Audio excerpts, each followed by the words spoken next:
Olá, estamos começando mais uma edição do programa Café com Leite aqui.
Muito obrigado aí por você aceitar se deliciar desse cafezinho aqui comigo. Muito obrigado, é uma alegria recebê-lo.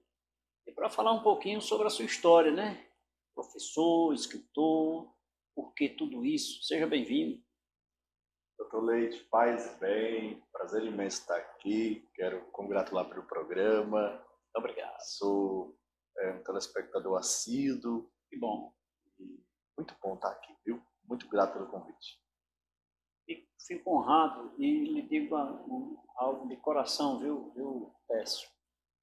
E eu me sinto assim muito feliz quando a gente tem essas amizades com as pessoas que traz para cá, que vem tomar um café, sem muita, aqui não tem muito mimimi, não tem muita conversa, é uma coisa bem à vontade. As pessoas têm que vir para cá para a gente tomar café, como se eu fosse na sua casa tomar um café lá na cozinha da sua casa. Eu acho isso legal, porque as pessoas ficam mais à vontade, né? Então, assim, é motivo sempre de muita alegria receber os convidados aqui. Agora, professor e escritor. Rapaz, eu recebo. Aqui no programa eu sempre digo assim: lançou um livro, venha no Café com Leite. Inclusive, se você conhece mais alguém que conhece livro, e lançou livro, manda para cá o contato que eu vou convidar, viu? Você já escreveu livros? Quantos? Pois é, publicados eu tenho 3 livros, né? Hum. Mas Bom, se você usou a expressão publicados é porque tem mais, né? tem mais, tem Né? mais. Essa questão de escrever, nada é de uma hora para outra, Sem né? Não dúvida. é uma questão de hábito, escrever é uma questão de todo dia você escreve alguma coisa. Nem sempre o que a gente escreve é válido. Nem sempre o que a gente escreve é legal para publicar. Mas se de repente se a gente discorre de um tema na segunda, na terça, na quarta, semana toda, esse texto vai ficar legal. Com certeza. E aí é o nosso ofício. A gente sempre tá na labuta, escrevendo todo dia, para sempre escrever melhor, né? Escrever, você entende, em especial como professor, como um instrumento de crescimento e ascensão das pessoas que assim o fazem? Sim, sim. Essa escrever é externar um sentimento. O que é que você entende por escrever? Eu acho que escrever é externar um sentimento. Eu acho que escrever é muito da conotação, né, que cada um tem, cada um traz dentro de si, né? Tem uma influência de onde você vem, né, as suas raízes. Eu particularmente, a minha essência é os rincões do sertão. porque eu sou aquele sertanejo bem mesmo dos rincões do sertão. Então, E onde você é? eu sou de Quixadá. Oh, Sou natural de Quixadá. Quixadá e sou do município de Ibaretama. Ibaretama antes É pertinho lá. pertencia a Quixadá. E eu me criei no interior de Serrote dos Arcanjos. E você, vamos lá. Quixadá, Ibaretama, Serrote dos Arcanjos. Serrote dos Arcanjos. Ainda foi mais longe, não? Foi no Serrote mesmo. Serrote. Desde os primeiros dias de vida até próximo dos 30 anos, eu morei no Serrote. E um detalhe, Serrote, até poucos anos, não tinha eletricidade. Não. Você morava lá? E eu morava lá. Para se ter uma ideia, eu, quando terminei o ensino médio, não tinha eletricidade. A luz de vela? A luz de vela. Ou você estudava fora? Não, eu estudava fora, gente, né? Estudava fora. Mas, assim, todo mundo tinha contato com, né? Já com as... já o advento das... Se nós voltarmos aí, questão de... Quando foi mais ou menos isso? 2000? Até 2007, 2008. Quer dizer, 2007, 2008, não ter energia ainda... Pleno século XXI é até estranho, né? É assustador, né? Assustador. As pessoas não acreditam. A gente diz isso, as pessoas não acreditam.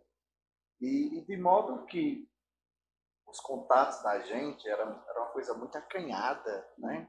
A gente não tinha. Eu fui menino criado por vó. Paparicado todo, porque vó é assim. E a minha avó ia uma vez no mês no carro pau de arara para Quixadá e fazia as compras e trazia os embrulhos, jornais, e aquilo me fascinava. Era o contato, meu primeiro contato com o mundo foi através da escrita, através de jornais, porque nós não tínhamos TV, nós não tínhamos rádio. A minha avó trazia lá de Você Quixadá. está falando em 2007 ou em 1907? Porque o que você está acontecendo em 2007... Pois é, eu sou de 1990. Pois né? é, Eu tenho 34 anos. E a minha infância, a minha juventude foi toda ambientada no Serrote com essas situações. Você ainda tem familiares lá? Sim, papai, mamãe, moram lá. Hoje tem eletricidade. Hoje não, hoje já tem televisão. Hoje já tem televisão, né? Hoje tem internet. Tem internet. Tá. E assim, eu acho interessante comentar isso, que os contatos que a gente tinha era através da escrita do jornal, aquele jornal velho, sim, né, que... Nessa época aí eu não sei nem se ainda tinha o Diário do Nordeste, o jornal O Povo. Aquilo fantasiava muito, eu nem lembro os nomes dos jornais, mas aquilo burilava a minha imaginação, aquelas figuras às vezes coloridas que vinha no jornal, sim, né? Notícias muito passadas, né? Notícias que ele reaproveitava o jornal para embalar uma rapadura, para embalar algum alimento, alguma coisa. Alimento, né? E a minha espera era a vovó chegar de Quixadá e desembrulhar as compras. E me olhar, a curiosidade para mim folhear aqueles jornais. Então, assim, o meu primeiro contato vem daí. Exato, uma das coisas que assim me chamou muita atenção, que é necessário, que para mim não foi muito diferente, só que eu já tinha energia, que eu nasci em Lavras da Mangabeira, né? Mas assim, o que me chama a atenção é que, olha só, você hoje é formado em geografia, História. História, né? História, já escreveu alguns livros, quer dizer, da idade que você saiu, 2006, 2007, quando ainda não tinha energia, para cá, não faz muito tempo para sua vida ter mudado. Entretanto, é importante essa informação, porque hoje eu não vou fazer nem porque eu amanheci cansado, eu não vou fazer vestibular porque eu estou com dor de cabeça. Essas crianças de hoje, né? E quando se quer, e quando se deseja, quando se tem força de vontade, sai lá dos rincões de Ibaretama, né? Ibaretama não, Itarema, né? Ibaretama, né? E alcança o que você alcançou, quer dizer, chegou a fazer história, hoje é professor. Fiz história, fiz pedagogia, fiz serviço social uma parte, mas... Ainda começou. E olha só, o destino nos prega isso. Eu lembro que nós chegamos a metade do curso, teve lá um problema e a gente foi transferido a EAD, ensino à distância. Como eu faria isso? Claro, Na internet tinha, na energia na tinha. energia tinha. Aí eu acabei que, fechando o curso, não fiz serviço social, mas fiz pedagogia, história. Em Quixadá, foi? Fiz isso, fiz lá na minha região. E ainda cursei um pouco de jornalismo, fiz 4 semestres de jornalismo. Olha só, né? E acabei trancando, não voltei mais para o jornalismo, mas sou radialista, tenho registro profissional e sou um amante, admirador da comunicação. Que bom, rapaz. Olha aí, para você ver que quando se quer, se tem boa vontade, como eu disse ainda há pouco, não precisa, só precisa ter desejos e vontade, né? E buscar, né? Também não é ficar sentado em espera, não, porque você atravessava um caminho árduo para poder... E eu discorrendo essas coisas, doutor Leite, mas jamais me vitimando. Sim, jamais a gente... que sirva de exemplo, não. Não, isso nos dá resiliência. Sim, né? sem dúvida. Isso nos fortalece, as dificuldades nos fortalecem. Sim. Né? Isso é muito construtivo e exemplificador, porque não adianta se vitimizar, não. Pelo contrário, olha quem você aqui hoje, né? Com a graça de Deus e com muita luta, com muita garra, você está, e diga-se de passagem, escrevendo. Né?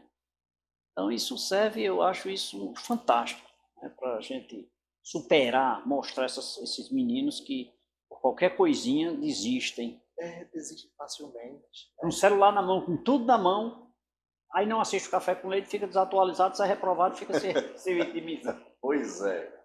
E eu trago essa essência por conta que a minha escrita ela está voltada para esses registros de infância, aquelas conversas no alpendre, aquelas conversas boca de noite, todo mundo no corredor ali da casa, ouvindo os mais velhos, aquela conversa era história de botiga, era de lobisomem, era de... Essas crianças de hoje não sabem o que é botiga, lobisomem, Papa Figo. Tinha Papa Figo também? Papa Figo, lobisomem. Era jogar bandeira no escuro, jogar de bandeira, né? Pois é, e eu fui me alimentando disso, né? Eu trago isso na minha essência, eu tenho uma memória muito afetiva, uma memória muito viva, com muita vitalidade dessas coisas que eu vivenciei no sertão. E quando você, digamos assim, esperava o dia de chegar aquelas embalagens, né, de jornais ali nas alimentações, etc. Você sonhava, quando eu crescer, ou quando eu for adulto, ou quando isso eu vou ser algo assim, algo que você imaginava ser? Não, a gente garotão ainda, adolescente. Aquela inocência, a gente não se planejava. Acredito que não, eu não tenho essa lembrança. Você estudava em Baretama ou em Quixadá? Estudava em Baretama. Baretama. Nosso distrito, Nova Vida, a 12 quilômetros. Ia de quê? Carro-pau de Arara. Ainda existiu o carro-pau de Arara, né? Agora em 2007, olha, se tu estiver mentindo aqui no Café com Leite, vou fazer uma confusão. Não, aí no caso eu tenho que voltar um pouquinho, por conta que quando eu fiz o ensino fundamental 1, que até hoje o 5º ano, que era a antiga 4ª série, eu fiz pertinho de casa, que nós tínhamos uma escolinha lá. Olha Inclusive só. essa escolinha fechou e hoje nós temos um museu, Museu José Arcanjo lá. E é um museu... Quem é José Arcanjo? José Arcanjo é meu tataravô. Seu tataravô, que aquelas terras era dele. Isso. Aí mamãe foi professora nessa escolinha por mais de 30 anos. E quando mamãe se aposentou e com esse controle da natalidade, né, hoje em dia ninguém quer ter mais, tem uma ideia, eu tenho uma bisavó que teve 22 filhos. A minha 22. Mãe, a minha avó, mãe da minha mãe, teve 15 filhos. Minha mãe ficou só em 2. Olha aí. Então, assim, com esse controle da natalidade, a escolinha fechou. E quando a escolinha fechou, aí eu fiz história, eu disse, tá, então criar um museu, né, essa memória. E lá nós temos hoje um museu, o Museu José Arcanjo, né, o prédio foi doado para a gente, e a gente mantém o prédio, as estruturas, toda a memória no distrito do lugar. Serrote. Serrote não é distrito, é um povoado. Um povoado, Nós temos lá aproximadamente 35 famílias. Aí, voltando, lá fiz até a 4ª série e de lá fui para Nova Vida, que é o nosso distrito. Aí passava o carro-pau de arara, que nesse tempo se permitia carro-pau de arara. Em 2001, Sim. 2001 fui fazer o Fundamental 2, que era a antiga 5ª série, hoje o 6º ano. Aí a gente ia de carro-pau de arara. Até Itarema. Até Nova Vida. Nova Vida. Nova Vida, que é um dos distritos de Baretama. Rapaz, vamos lá. Já dá, eu pego um transporte aí Baretama, de Baretama eu pego para Nova Vida, de Nova Vida para o Serrote. O Serrote. Para ir conhecer o museu Zé Arcanjo. Arcanjo. Gente, e você ainda reclama? Seu filho ainda reclama? Gente, olha um exemplo. Olha o exemplo aqui de Felizardo. Você ainda reclama? Eu vou oferecer um café aqui, que até eu estou emocionado com essa história aqui do nosso querido Técio Felizardo. Mas daqui a pouquinho eu quero conhecer um pouco mais sobre o que ele escreveu, se essa história tem a ver com o que está escrito. Meu amigo Técio Felizardo, tem hora que eu chamo Técio, tem hora que eu chamo Felizardo, mas é porque é Técio Felizardo. Vamos beber água, São Geraldo? Vamos sim. Por favor. Então, agora a produção preparou um cafezinho especial para você. Ó. Você aceita? aceito. Por favor. E café, como até um jargão, café deveria ser elogio, né? Pois é. Mas é um café, um elogio. Agora, hoje eu vou fazer, olha, eu vou mostrar aqui. O seu tem café aí? Tenho sim. Tem café. Não, é porque eu passo na rua, o pessoal pergunta se tem café, sabe? Pergunta se tem café. Eu digo, tem não. Tem café sim, você tem que vir lá saber, né? Mas Pronto. você está afirmando aqui para essa câmera que tem café aí, não é isso? Tem sim. Tá bom. Eu vou mostrar o que a produção fez comigo, gente, ó. Botou só água na minha xícara, viu? Ó, culpa da produção, mas o dele tem café. Olha, gente, eu vou intervalo aqui, a gente volta já.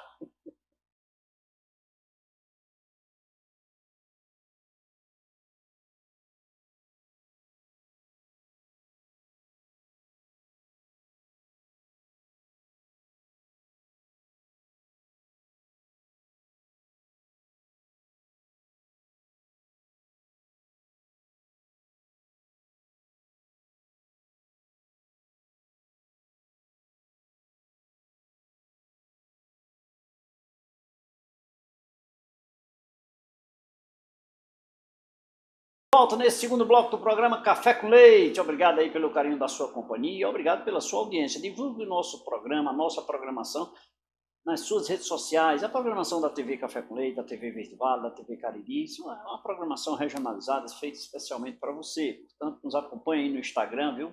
TV Café com Leite é só o programa. TV Café com Leite é o Instagram da TV. TV Verde Vale, Instagram da TV Verde Vale. E acompanhe toda a nossa programação. Hoje o meu convidado, ele é professor, ele é escritor, ele é radialista, ele é comunicador. Eu converso com o Técio Felizardo aqui no nosso programa, conhecendo um pouco da sua história, também do que ele escreveu para nós, né? Ô Técio, rapaz, uma das coisas que me chama a atenção é isso. O que você viveu, você se reporta a escrever. Sim. Daqui a pouquinho eu ainda quero falar do museu, viu? Eu fiquei curioso, o museu, porque eu tenho a distância para eu chegar lá e o que é que tem lá, mas daqui a pouquinho você conta. Tem essa conexão com o que você viveu? Tem essa conexão. De princípio, quando eu comecei a escrever, na casa da minha avó, tinha uma TV, a bateria. A bateria, bateria. Né? Preto e branco. Preto e branco. Mas as imagens eram tão conturbadas que a gente não sabia diferenciar quem era o Tarcísio Meira e a Glória Menezes. Selva de Pedra não, tinha uma novela na época aí, muito antiga, deles dois. E quando chegavam os comerciais, a gente tinha que trancar a TV. Desligava a TV. Era né? para não descarregar a bateria. A avó gritava, tranca a TV, quero desligar a TV. E a gente ficava a imaginar. E quando a bateria pifava, né, acabava a bateria, descarregava, aí a gente passava 15 dias sem ver novela. Era mesmo. E isso só tinha direito a uma novela, viu? Ele não podia assistir toda. Podia assistir a programação toda. Só podia ver a novela das 6. E quando ligava, a vizinhança toda? Todo mundo lá, 40, 50, 60 pessoas. Uma sala. Mas era uma coisa sadia, saudável, né? E isso eu ficava burilar. Quando cortava, que a novela ela é sequenciada, né? Ela sempre termina numa indagação para prender você ver no outro dia. Quando acabava a bateria ou que a imagem muito conturbada, não dava para saber, eu tinha um conotativo muito vivo, eu ficava a burilar o que é que ia acontecer. E eu passei a ser coautor, digamos assim. Eu tentava adivinhar, né? O que podia acontecer com o casal tal, que parou naquela cena, será, né? A sequência daquilo. A sequência. Isso aguça a mente. Isso, né? E nisso eu passei a criar histórias. E passei a fazer um registro disso. Passei a escrever. Ainda jovem. Ainda jovem. Aí até quando você perguntou se eu planejava, né, ser escritor. Aí talvez agora, aí eu queria ser escritor de novelas. Você, um menino que não tinha nem TV em casa, querer ser escritor de novela, é muita ousadia, né? É muita ousadia, mas o que eu acho legal é exatamente isso, é o desafio que você encontra, né, e como você pode converter isso em oportunidade. Quer dizer, você via aquilo, criava na sua mente ideais do que poderia acontecer, a cena do próximo capítulo poderia ser, você ia colocar no papel, quer dizer, poderia ser essa opção, ou essa. Isso é fantástico. E isso sem nunca ter contato e saber como é que se escrevia até ainda hoje eu não sei como é que eles fazem, né? Como é que eles discorrem as cenas das telenovelas, mas eu achava que era escritor de novela e eu escrevia novelas e eu escrevi umas poucas, menino tão longe daquela coisa mesmo de imaginação. E ainda tenho essas escritas. Ainda tem. Tenho. E tinha uma sequência. Tinha sequências, novelas, eu tinha novelas com 215 capítulos. Era mesmo, olha aí, dá para escrever isso. Só que a novela, ela é difícil de adaptar para os livros por conta que é uma extensão grande. Eu tenho novelas que capítulo daria um livro. Então, um capítulo com 40 e tantas páginas, né? Seria muito extenso. Né? É muito extenso. Aí isso foi, escrevi, mandava cartas para a Rede Globo, olha só. Mas sonhava? Sonhava. Um dia a Globo vai chamar, vou escrever novelas. Não está na Globo, mas está na Café com Leite, na Verde Vale, né? Pois é. Aí um dia, já, né, com mais maturidade, alguém disse assim, cara, em vez de você escrever novelas, eu falei, é um caminho. Quem te disse isso?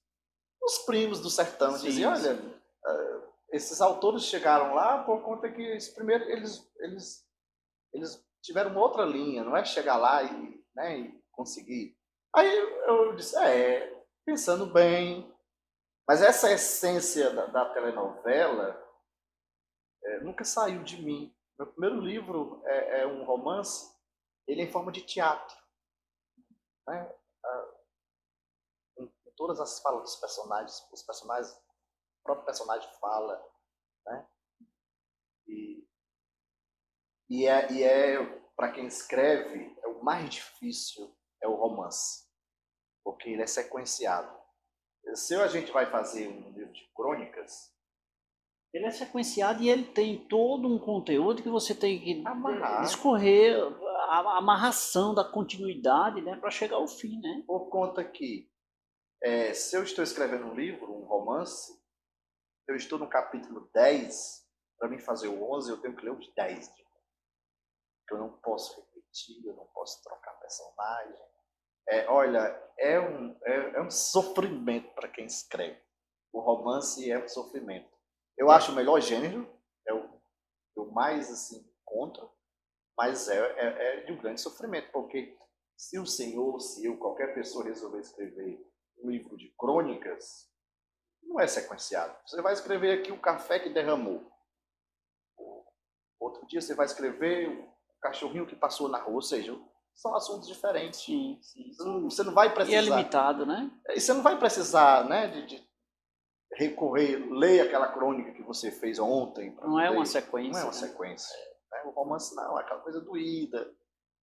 E quando você começa, você tem que viver intensamente aquilo faz parte de você, aqueles personagens entram na sua vida, você está no banho, tá conectado com algum deles, está lembrando, você está no trabalho, de repente um deles vem.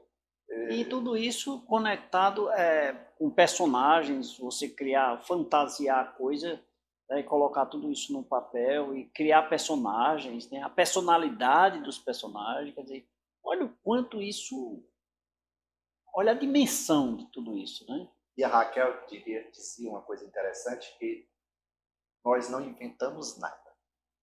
Já está pronto. Pode ser que a minha história não dê para um personagem, mas alguma coisa em mim vai dar. Talvez, vendo a história do Senhor, talvez, não, isso aqui não vai dar um personagem, mas tem coisas no Senhor que eu pego para um personagem. Aí eu tiro um tiquinho de um tiquinho de outro, um pouco mais a gente monta um personagem. Em um personagem tem várias vidas. Né? Inclusivamente, no passado recente, nós tínhamos novelas escritas, né, em revistas. Que revista Contigo, que você não chegou a alcançar a revista Contigo, não. Na verdade, eu não tinha tinha umas revistas que eram novelas. Se ele não alcançou, tu alcançou, hein? Não vamos tão longe assim, né, Dani? Mas eu me lembro que tinha umas revistas com os quadrinhos, né, que eram as imagens, e era uma história, era fotonovela. Fotonovela. E eram as novelas que tinha nas revistas, e todo mês era publicado e era uma sequência, né? Olha aí. Como teve a radionovela? Sim, a radionovela. Sim. Mas aí me diz uma coisa, aí você foi estudar história. O que te levou a essa história? Daqui a pouquinho a gente volta para essa questão dos livros, porque você trouxe alguns aí, eu quero ver. Mas o que te levou à história? Foi o fato de você morar lá nos rincões ou foi você... Aí isso te vislumbrou alguma novidade, alguma coisa? Como menino criado por vó, que escuta muita história da avó e história dos vizinhos e tanta vez, eu sempre fui memorista. Sempre gostei de guardar memória, de guardar coisas antigas. Mas eu não tinha pretensão de fazer história. Fiz licenciatura de história, mas eu queria fazer letras. Desejava fazer letras. Prestei vestibular para letras na época e a turma não formou. A turma que formou foi história e eu acabei indo para história. Mas do destino, acredito que sim.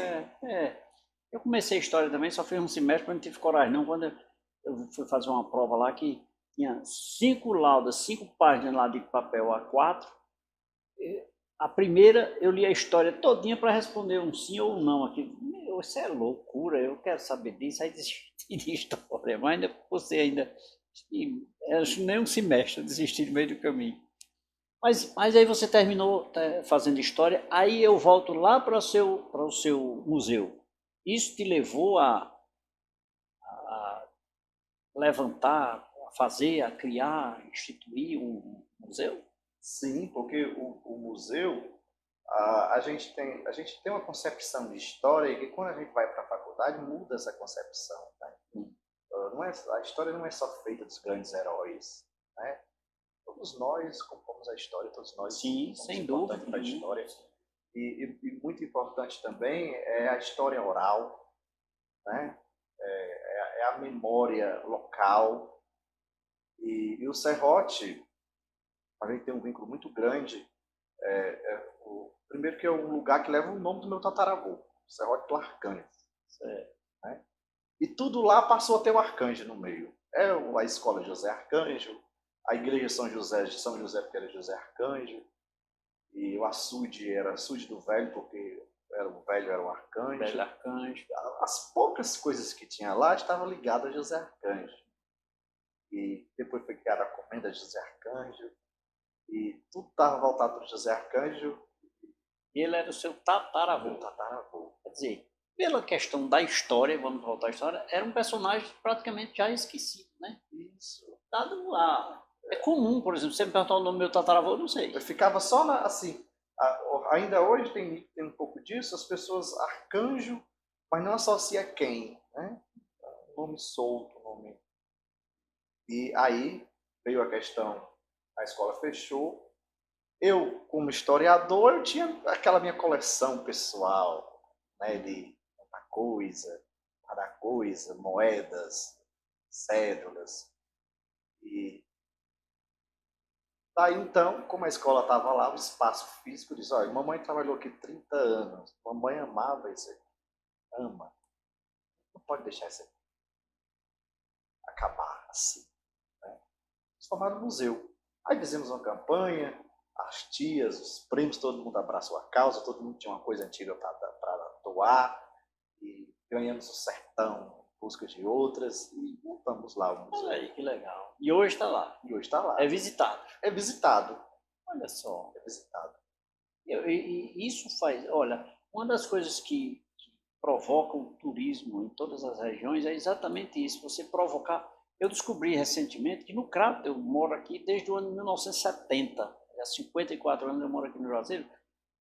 E eu descobri no Crato, o ano passado, que lá existe o Museu da Fotografia. A primeira fotografia colorida do estado do Ceará está lá no Crato, que era de uma cratense. Eu não sabia. Entendeu? Então, assim, e eu até disse lá para o pessoal que olha, isso deveria estar no contexto do roteiro turístico das pessoas. Então, por exemplo, um lugar desse aí, que tem uma história através do seu arcanjo lá, para contar a história precisa ser contada, precisa ser vivida. Né? A história precisa ser vivida, repassada aos jovens. Né? Então, e o cuidado com o patrimônio público, sim, né? sem dúvida. Quando em Iparetama, quando nós passamos a ser município, em 1988, nós tínhamos mais de 60 escolas. Cada comunidade tinha uma escolinha. Agora, recentemente, eu acho que a gente conta com 14 escolas, ou seja, quase todas as escolas foram 60, fechadas. E esses prédios acabaram. É triste. Ficaram, né, esquecidos ao abandono. Né? Triste isso. E ela ia ser mais uma. Né? A gente fez diferente, hoje a gente recebe as escolas vão visitar, os alunos vão visitar. A gente vê que a comunidade sente um orgulho daquilo ali. Eu acho isso muito bacana. Isso é muito bacana. Vamos dar continuidade a isso e fazer crescer e guardar para os que virão pela frente, né? Gente, eu estou começando aqui com o Técio Felizardo, contando um pouco da sua história. Ele que é radialista, é professor, é escritor, e contando um pouco da sua história extremamente envolvente e interessante para que você possa se referenciar à luz de seus filhos, seus netos, seus parentes, seus vizinhos, seus amigos. Isso é muito importante. Mas eu vou preparar um cafezinho aqui para o meu convidado e vou pedir à produção para que de fato coloque café, viu? Beber água aqui não dá certo não. Meu amigo Felizardo, vamos beber mais água? Por favor.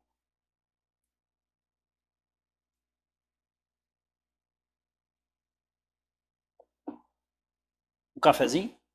Sei. Gente, eu aceito o seu cafezinho. Tem café aí, não tem? Olha aí direitinho. Tem café no seu? Tem café sim, tem. Gente, olha, minha amiga, minha produção aqui, ó, minha amiga Dorinha, eu vou mostrar para você aqui. Eu vou derramar um pouquinho aqui para você. É nessa aqui, Alexandre? Aquela aqui. Eu vou mostrar. Tem café mesmo, ó, tá vendo? Ó? E eu vou dizer uma coisa para vocês. No intervalo ela me disse, sabe por quê? Era para economizar, tava botando água, viu? Não, você é de casa, pode beber água. Gente, vamos dar um rápido intervalo, a gente volta já.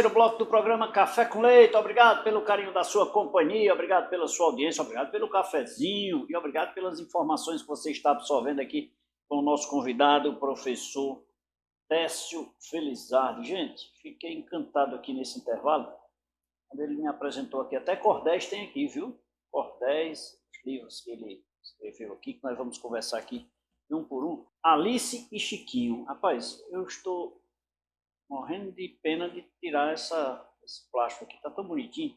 Quem é Alice e quem é Chiquinho? Alice e Chiquinho. Conto Alice infantil, é? são 2 contos. Alice é uma boneca. Hum, Alice é uma boneca. Pode dar um spoiler do livro? pode, fica à vontade. Por favor. A Alice é uma boneca que é comprada em um shopping. A menina, a Laura, é filha única, ela tem tudo que a vida pode oferecer. E, de repente, ela com a mãe no shopping, ela se encanta por uma boneca. E na hora de passar lá no caixa, a mãe percebe que a boneca falta uma perna. E ela, epa, Alice, essa não. Nós não podemos levar essa boneca porque ela está com defeito de fabricação, ela está sem a perna. Procure uma outra. E a menina percebeu desde o princípio que a boneca faltava a perna. Ela disse, não, mamãe, eu quero é essa, porque na minha escola tem pessoas sem a perna. Olha só. Né? No mundo tem pessoas sem a perna, sem o braço. E a mãe não quis comprar a boneca e ela insiste, né? E ela indaga, mamãe, se porventura eu tivesse sem a perninha, né? Se pôs no lugar da coleguinha. Pôs no lugar, a questão da empatia, né? De se colocar no lugar do outro. E ela convence a mãe a comprar a boneca sem a perna.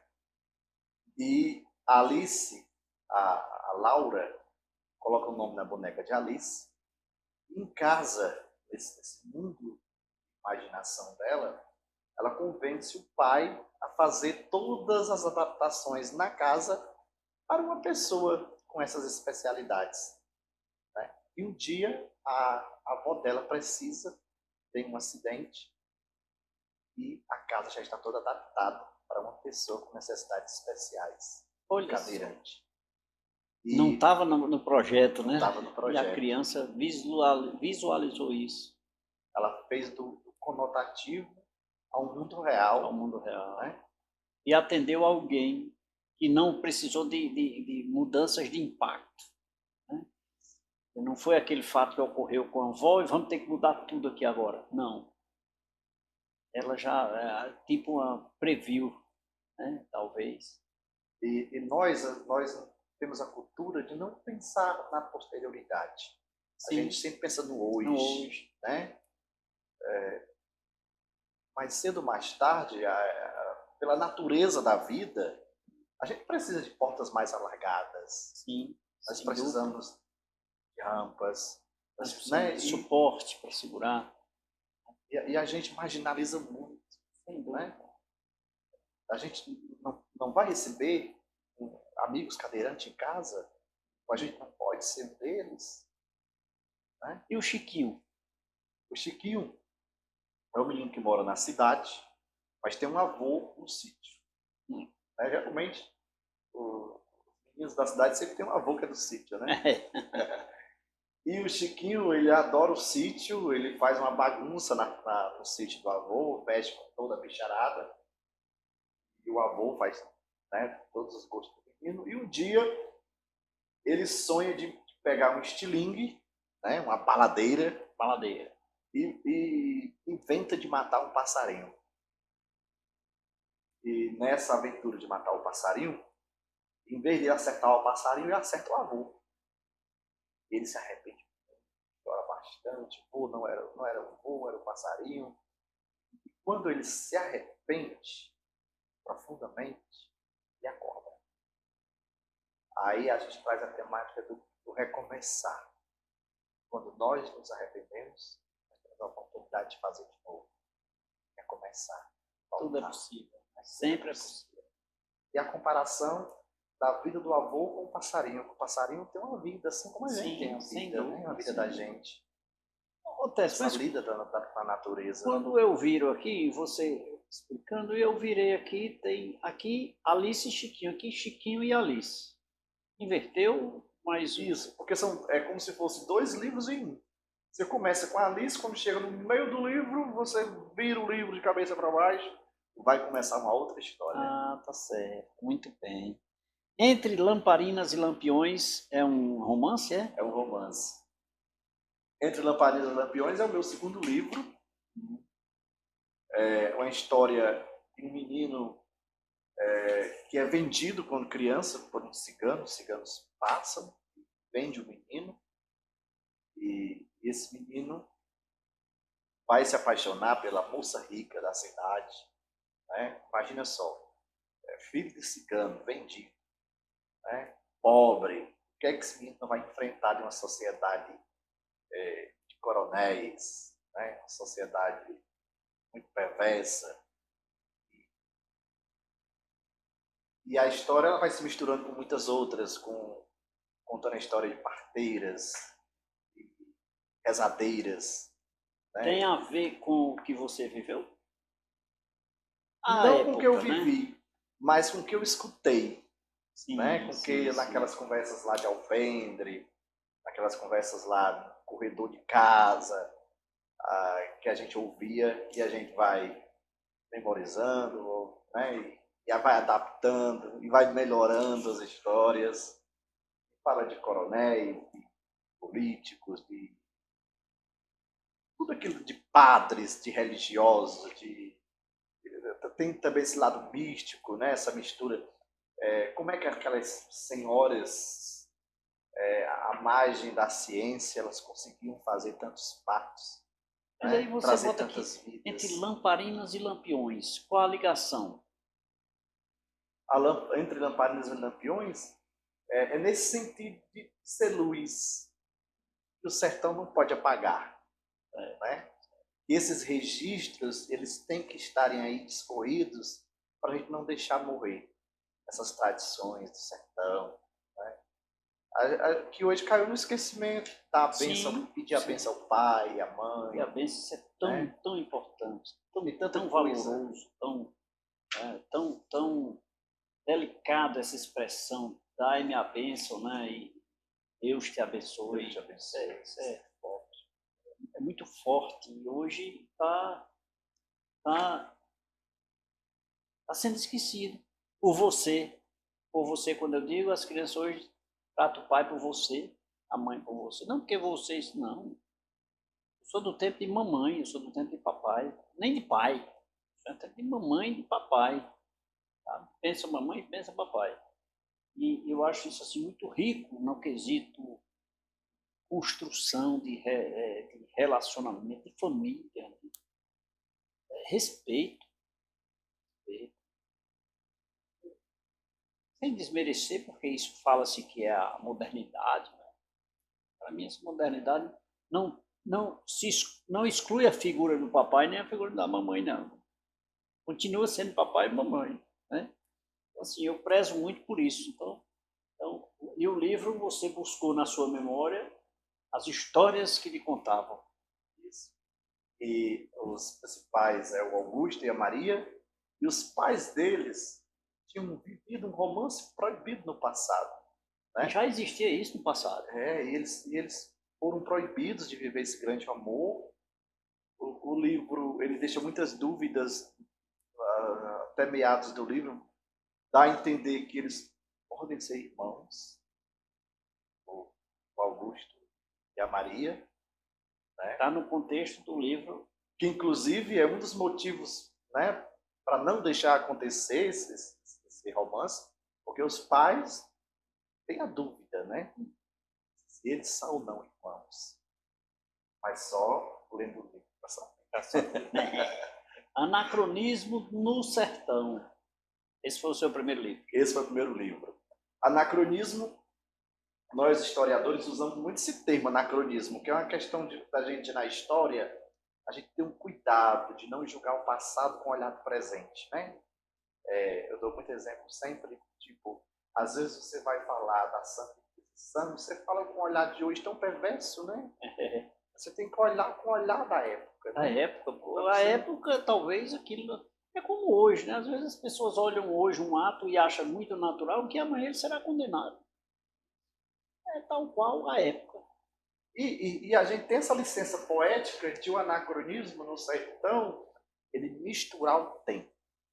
Faz essa mistura do tempo, tudo pode. São fatos que podem ter ocorrido há 150 anos atrás, mas pode ter ocorrido há 30 anos atrás. É um triângulo amoroso. A a menina, a moça já casada, né, casamento feito, pais, coronéis, e ela descobre que é apaixonada pelo vaqueiro da fazenda. E na época era, Era uma coisa ela não terrível. casava, casavam lá. Casavam na. E ela vai enfrentar tudo isso, aí vai ter uma morte da menininha, que é uma coisa muito penosa, né? Depois essa menininha vai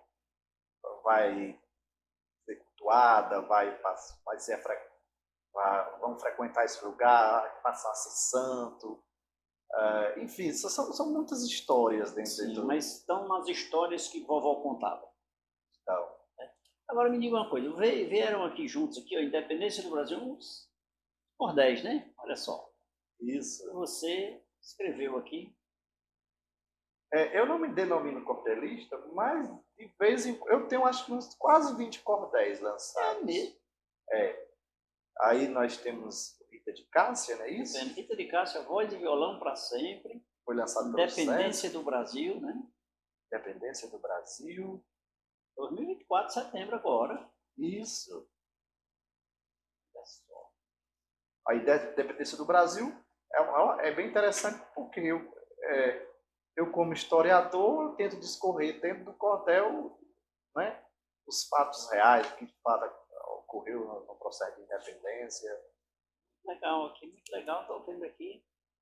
Se quiser saber mais sobre esses cordéis e esses livros, vai ter que entrar em contato com o Técio. Porque não dá tempo eu ler aqui para você. Técio, eu preciso fazer aqui um intervalo. Vamos tomar um cafezinho aqui no intervalo? Daqui a pouquinho a gente volta, tá bom? Vamos. Gente, eu vou fazer um intervalo rapidinho aqui. Vou me deliciar de um cafezinho. Agora é real, viu? A produção disse que vai preparar um cafezinho para mim.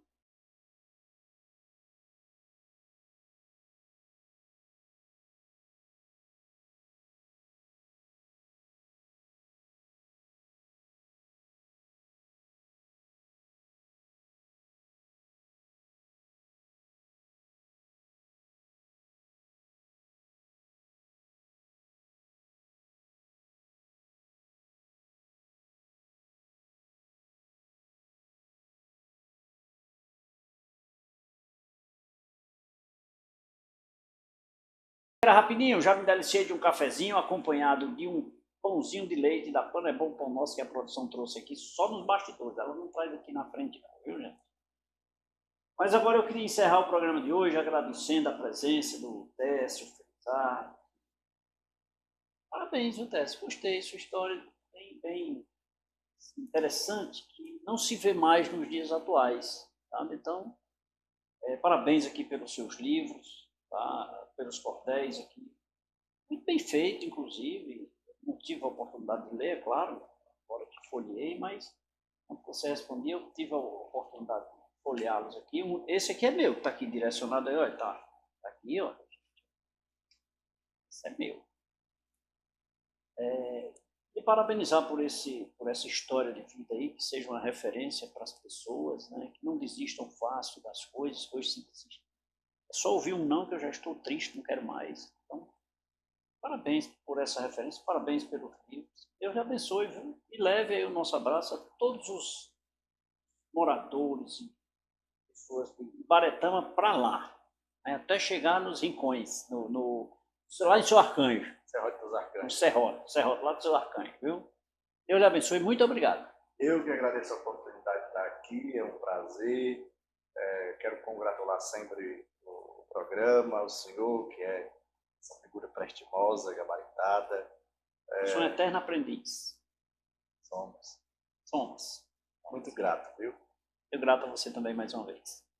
E a você que nos acompanhou até agora, muito obrigado pelo carinho da sua companhia, obrigado pela sua audiência. Eu estou emocionado com a história do nosso querido Técio Felizardo e eu tenho certeza que é uma referência para mim e para você que nos acompanhou. Beijo a todos, fiquem com Deus. Lembre-se,